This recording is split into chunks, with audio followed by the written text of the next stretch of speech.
Okay. One of the first places that people are going to go to, and I'm going to guess one of the most common questions that you get asked, what exercises do I need to be doing? Yeah. All of them, bro. Right. Yep. That's it. And then I just walk away and they're like, wow, that guy's supposed to be smart or something like that. Yeah. But then they see the back of my very shiny head and it makes them happy. Yes. Okay. Which exercises? So there is a lot to say about it, but you can start with the supposition that it's whatever exercise nominally targets the muscle you want to grow.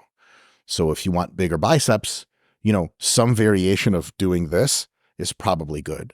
And then to be honest, that's maybe 80% of the answer.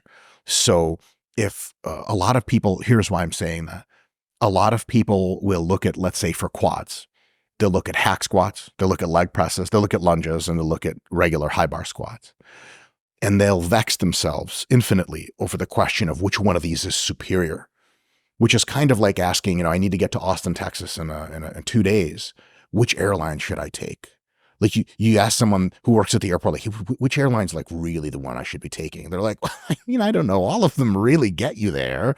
There are subtle differences, but at least make sure the ticket says Austin, Texas. So if the exercise hits that muscle, then you're good to go. Now, there are ways of seeing which exercises hit the target muscle that you want. A couple of what we at RP call proxies for stimulus. So this is something like tension. The perception of a lot of tension generated or exposed in that muscle. So if you're doing chest flies and you feel a crap load of stretch and pulling in the chest, that's probably good. If you're doing what you think is a chest fly, but you misread the machine's instruction thing and you feel a ton of tension in your biceps or your forearms or your shoulders, but you don't really honestly feel anything in the chest, on a just pure physics perspective, because of the mechanics of the movement, your chest has to be getting some exposure.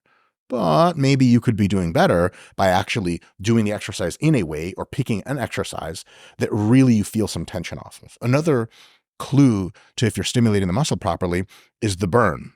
And that's seen in a medical context when people don't wear proper protection. I know that resonates with you personally because of the conversation we had right before this. I don't mean to expose you, but Chris, you could just be making better choices is what I'm trying to say. All theoretical, I've never been with a woman, as everyone who watches our YouTube knows. But on a serious note, the burn is in especially higher rep sets when you start feeling the accumulation of metabolic byproducts in the target muscle. So the chest fly analogy, if you're doing high rep pec flies and at the end of that set, your pecs are burning, hey, that's probably good.